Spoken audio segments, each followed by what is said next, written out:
All right, everybody, welcome back to the show. Today, we are diving deep into the world of political ideologies. Oh, yeah. We're going to be looking at a YouTube video called Every Political Ideology Explained in 8 Minutes from the channel The Pain Explainer. Okay. And they really cram a lot into those 8 minutes. 8 minutes is not a lot of time. No, it's really not. And we're talking about a whole bunch from the familiar conservatism and liberalism to some real head scratchers like syndicalism and transhumanism. Big words. Yeah. Even if you think you know all about these ideologies, this deep dive will challenge you to think about them in some new ways. Yeah. Connect them to current events and maybe even your own personal beliefs. Yeah, absolutely. And why should you care about understanding all these ideologies?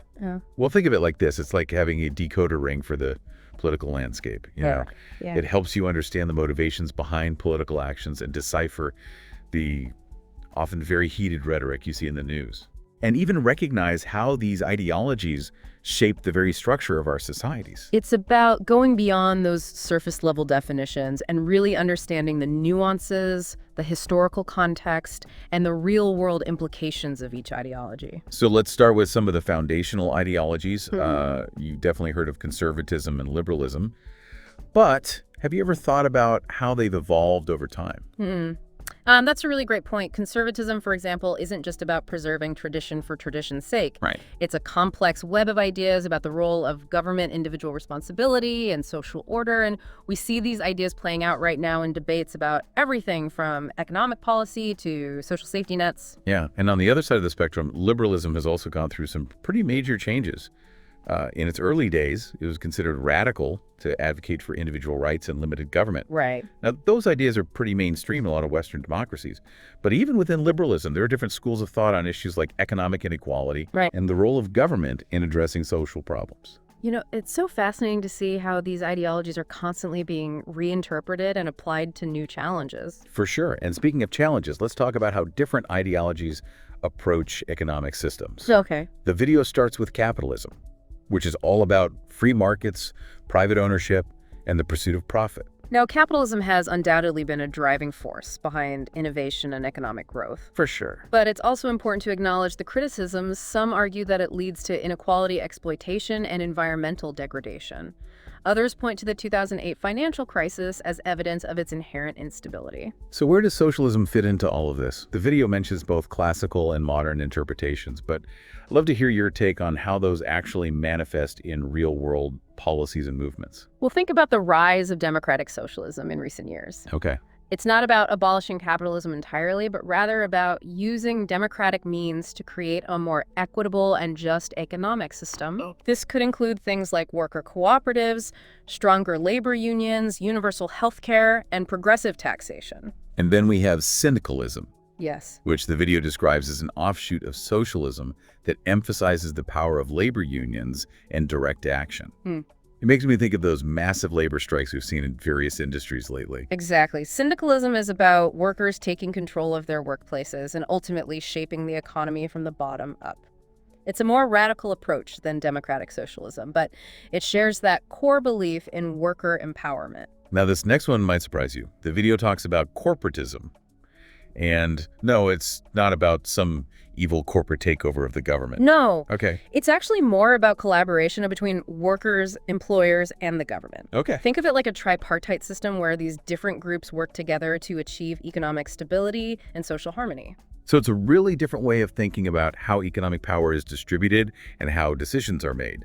It's a far cry from the us versus them mentality we often see in more polarized political systems. Right. It challenges us to think beyond those simple dichotomies and consider more nuanced approaches to economic governance. Okay. Yeah. So we've covered some of the economic systems out there. Yes. But political ideologies also grapple with the balance between individual liberty and the needs of society.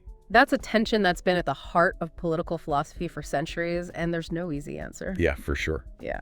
The video dives into libertarianism, which really takes that idea of individual freedom to the extreme, minimal government intervention, maximum personal liberty. It's like the Wild West of political ideologies. It's interesting, though, because while libertarianism is often associated with a very hands-off approach to government, there are different branches of thought within it. Oh. Some libertarians focus primarily on economic freedom, advocating for things like deregulation and lower taxes. Others emphasize social freedoms, like the right to free speech privacy and bodily autonomy.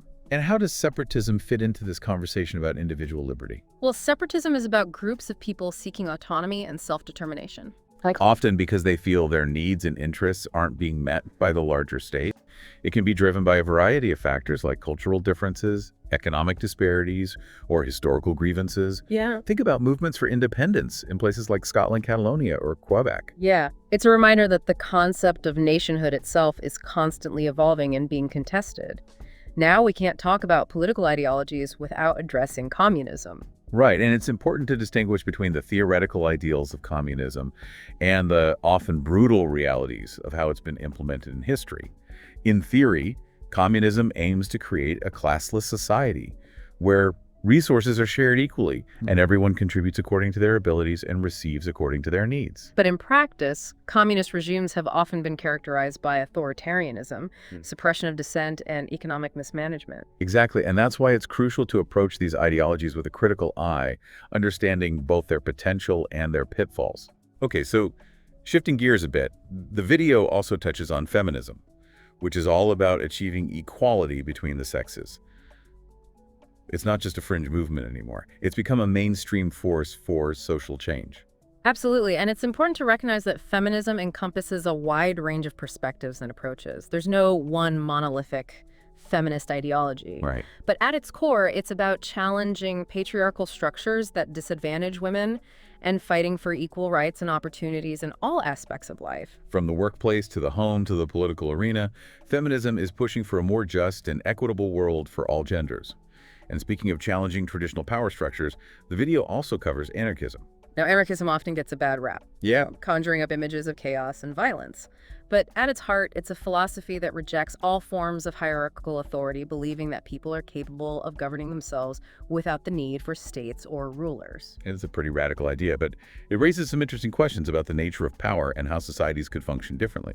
It certainly does. It forces us to consider alternative models of organization and decision-making that prioritize consensus cooperation and direct democracy. Okay, so we've explored ideologies that focus on individual liberty and those that emphasize collective action. But how do environmental concerns factor into all of this? That's a crucial question, especially in the face of climate change and other environmental crises. Environmentalism has emerged as a powerful force, advocating for policies that protect the planet and promote sustainability. It's not just about hugging trees, it's about recognizing the interconnectedness of human society and the natural world and understanding that our actions have consequences for future generations. And it's interesting to see how environmentalism is influencing other ideologies. Right. Using green conservatives, eco-socialists, and even libertarian environmentalists. Right. It's becoming more and more difficult to ignore environmental issues, and that's forcing these ideologies to adapt and grapple with the challenges we face. Now let's talk about populism. And that's It seems like it's everywhere these days, but it can be a slippery concept to define. It certainly can. Populism often appeals to the common person and pits them against a perceived elite or establishment. It can manifest on both the left and the right, depending on the specific grievances and anxieties being tapped into. We've seen populist leaders rise to power in countries all over the world, often capitalizing on feelings of economic insecurity, cultural anxiety, and distrust of traditional institutions. And it's important to analyze populism critically, understanding both its appeal and its potential dangers. While it can give voice to those who feel unheard, it can also be used to erode democratic norms and institutions. It's a reminder that political ideologies are not static. They're constantly evolving and being shaped by the social and political context of the times. Speaking of evolving ideologies, let's talk about republicanism. It's often confused with the Republican Party in the United States, but it's a much broader concept. Right, republicanism as an ideology emphasizes civic virtue, public service, and the common good. It's about citizens actively participating in government and holding their leaders accountable. It's rooted in the idea that power should be distributed among the people and that no one person or group should hold absolute authority. It's a rejection of monarchy and other forms of authoritarian rule. So it's about creating a system where power is balanced and citizens have a real say in how they're governed. Precisely, and that brings us to progressivism, which is often seen as the counterpoint to conservatism. Progressives are all about pushing for social progress and challenging the status quo. They champion causes like social justice, equality, and environmental protection. They believe that government should play an active role in addressing societal problems and improving people's lives. And they often advocate for policies that expand rights and opportunities for marginalized groups, promote economic fairness, and protect the environment. It's about creating a more just and equitable society, even if it means disrupting traditional norms and power structures. Now, this next one is a bit more controversial: imperialism.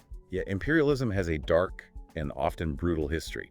It's about powerful nations extending their dominance over other territories and peoples, often through military force and economic exploitation. It's led to colonization war and countless injustices throughout history, and while traditional forms of imperialism may have declined, it's important to recognize that new forms of economic and cultural dominance can still emerge. It's a reminder to be vigilant about power dynamics and to critically examine how global relationships are structured. Let's wrap up this section with egalitarianism. It's a fundamental principle of many modern democracies and a core value for many political ideologies. Egalitarianism is all about equality. It's the belief that all people are inherently equal in worth and dignity and deserve equal rights and opportunities, regardless of their background or social status. It's about creating a society where everyone has a fair chance to succeed and where no one is discriminated against or excluded based on arbitrary factors. It's a powerful ideal that continues to inspire movements for social justice and equality around the world. Okay, so we've covered a lot of ground here, exploring ideologies that span the spectrum from individual liberty to collective action, from economic equality to environmental sustainability. But we're not done yet. The video has some even more thought-provoking and frankly mind-bending ideologies to explore. All right, lay it on me. What are these futuristic ideologies the video mentions? Well, prepare yourself because we're stepping into the realm of transhumanism. Transhumanism, I've heard whispers of this one. It sounds like something straight out of science fiction. It kind of is. Transhumanism embraces the idea of using technology to enhance human capabilities, to push beyond our biological limitations. Imagine a future where we've conquered disease, aging, even death itself. So we're talking cybernetic implants, genetic modifications, maybe even uploading our consciousnesses into computers. Exactly. It raises some profound ethical and philosophical questions. For sure. What does it even mean to be human if we can fundamentally alter our biology and merge with technology? Right. Is this the next step in evolution, or are we playing with fire? Ooh, that's a lot to unpack. It makes you wonder if we're even ready for the kind of power that transhumanism envisions. Okay, let's shift gears a bit. The video also mentions communitarianism, which sounds like it's all about the collective good. It is communitarianism challenges that traditional left-right political spectrum, arguing that it's too focused on individual rights and doesn't adequately address the needs of the community as a whole. So it's kind of like a counterpoint to the hyper-individualism we see in some ideologies. Exactly. Communitarians believe that a strong sense of community is essential for a healthy society.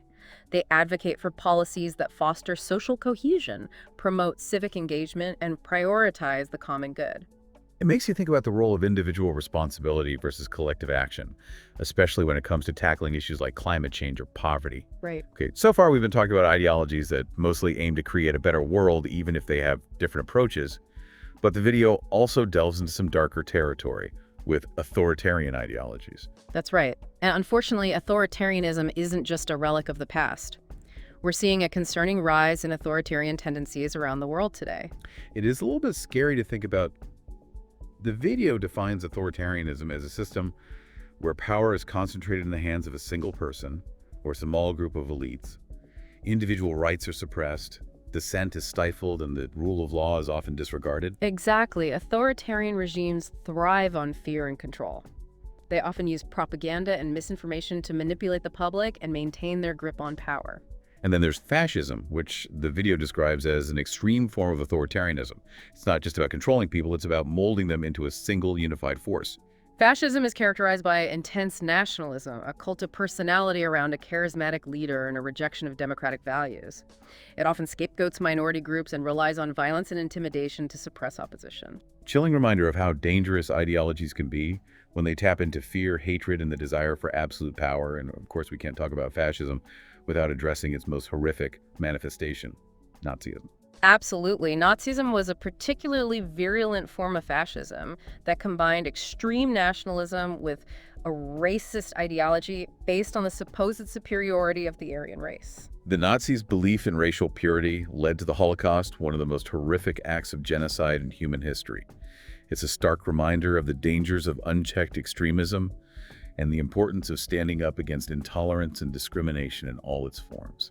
Well, that was certainly a journey through the vast landscape of political ideologies. It really was. We've explored everything from the utopian visions of transhumanism to the chilling realities of authoritarianism. It's been fascinating, eye-opening, and even a little bit unsettling at times. Yeah. But that's the point, isn't it? To understand these ideologies, to grapple with their complexities, and to be more informed citizens of the world. Exactly, because these ideas are not just abstract concepts. They have real-world consequences. Yeah. They shape our societies, our governments, our lives. So, dear listener, as we wrap up this deep dive, we want to leave you with a few thought-provoking questions to ponder.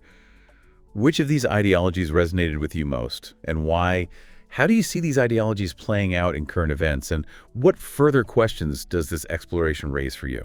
Remember, this is just the beginning of your journey into the world of political ideologies. Keep exploring, keep questioning, and keep engaging in thoughtful discussions about these vital ideas. Absolutely. The more we understand about these different perspectives, the better equipped we are to navigate the complexities of the world around us. And who knows, maybe you'll even be inspired to contribute your own unique ideas to the ongoing conversation about how we can create a more just equitable and sustainable future.